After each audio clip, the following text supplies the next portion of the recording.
Dennis Rader, the floppy disk disaster between 1974 and 1991. Dennis Rader, who called himself BTK, short for bind, torture, kill, murdered 10 people in Kansas. He lived a seemingly normal life as a church leader and family man. But he couldn't resist feeding his ego. In 2004, after years of silence, Rader started taunting the police again. He sent letters, photos, and even a word puzzle. His biggest mistake? He asked if a floppy disk could be traced. The police lied and said no. He sent one. The disk was traced back to a computer at his church. A simple right-click on the file showed the username, Dennis. The authorities put the final pieces together, and when they searched his home, they found damning evidence including documents and trophies from his victims. Rader was arrested in 2005 and is now serving 10 consecutive life sentences. Luca Magnotta, caught by his own reflection. In 2012, Luca Magnotta murdered a man named June Lin in Montreal, recorded the killing, and posted the video online. He then fled the country, sparking an international manhunt. His downfall? Vanity. While hiding in Berlin, Magnotta visited an internet cafe to Google himself. The staff recognized him and called the police. He was arrested without incident, still reading about himself online. Investigators found evidence of premeditation, including a suitcase with body parts and multiple fake passports. He was convicted of first-degree murder and sentenced to life in prison. Richard Ramirez trailed by his shoes from 1984 to 1985. Richard Ramirez terrorized California as the Night Stalker. His crimes were brutal, his entry methods unpredictable. But he had a consistent weakness: his sneakers. He wore a pair of rare Avia shoes. Investigators found the same print at multiple crime scenes. Eventually, the media released his sketch, and the public took matters into their own hands. When a group of citizens in East LA recognized him, they chased him down and beat him until police arrived. Ramirez was convicted of 13 murders and sentenced to death, though he died of cancer in 2013 before execution. Jeffrey Dahmer, a victim, escaped between 1978 and 1991.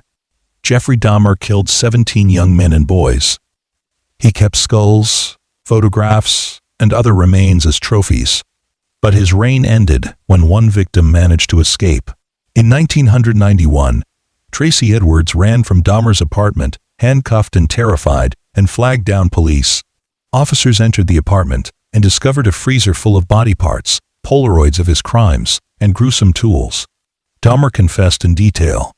He was sentenced to 15 life terms, but was beaten to death by another inmate in 1994. Israel Keys, the ATM slip-up. Israel Keys was a methodical killer. He planned everything, buried kill kits across the country, and targeted victims at random to avoid patterns. But in 2012, after murdering Samantha Koenig in Alaska, he used her debit card and left a digital trail.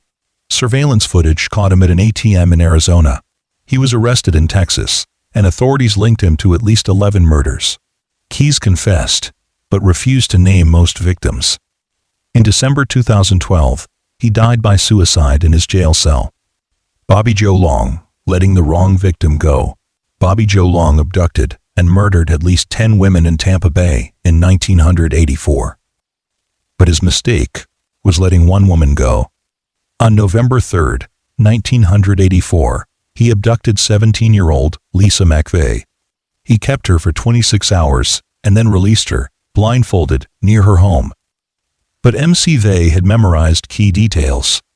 The car model, apartment layout, even counted the steps.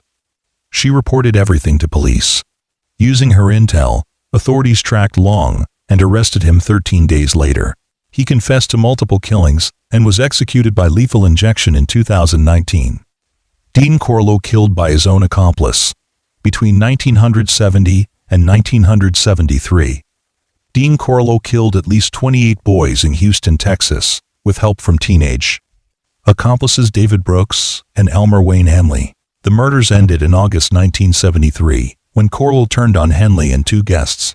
After tying them up, he told Henley he planned to kill them all.